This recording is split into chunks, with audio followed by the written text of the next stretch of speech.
তো বন্ধুরা আজকে রাত্রের মেনু হইলো আমরা এইরকম তোমরা খাওনি জানি না, এটা হলো আমার মাছের ফুটকা চচ্চড়ি। এই যে মাছের ফুটকা দিয়ে একটা চচ্চড়ি করছি। আর দুপুরে আসিল মিষ্টি কুমড় দিয়ে শিবল দেওয়া করছিলাম আমরা, এটা দিয়ে খাইমু রাত্রে। তো দাদা তারা খাই দিয়েছে, আমিও খাবার বইছি। আর রয়েছে শিম চচ্চড়ি, এটা দিয়ে খাইলাম। তো ফুটকাটা তোমরা খাওনি কি জানি, মাছের ফুটকা যে এটা ছোটো ছোটো করে কাটিয়া হলুদ লবণ দিয়ে মাখিয়ে একটু বাজিয়া, তারপরে পেঁয়াজ আদা রসুন দিয়ে একটা মাখা মাখা চচ্চড়ি বাটিয়াও করতে পারো, পেঁয়াজ রসুন কাটিয়াই হতো, আমরা কাটিয়া করছি, কুচি কুচি করে কাটিয়া।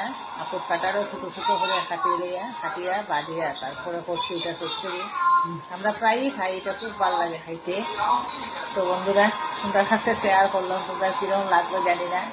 তোমরা খাইও একদিন এরকম ফুটকা, যদি না খাইয়া থাকো একদিন তোমরা খাইয়া কইও কীরকম হয়েছে, খুব টেস্টি হয় ফুটকাটা। এরকম করে বানাইয়া খাইলে খুব ভালো লাগে খাইতে। তো আমরা প্রায়ই মাঝে মাঝে বড় মাছ আনলে বাজারে গেলে ফুটকা তোমরা দাদাই কিনে আনো, আমরা খাই মাঝে মাঝে।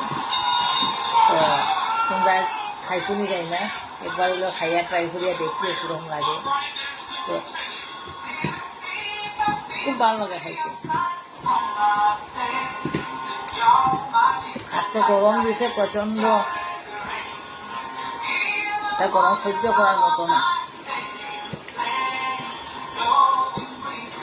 তোমরা সবসময় জরুর খাইবে বেশি করিয়া বন্ধুরা, সামনে পূজা, সবাই তো আনন্দ ফুর্তি করতায়, সুস্থ থাকতায়। ঠাকুরটা হয়েও আমরাও যেন সুস্থ থাকি সবসময়, পূজার সামনে আর ফুর্তি আনন্দ সবাই মিলিয়ে আমরা করতাম।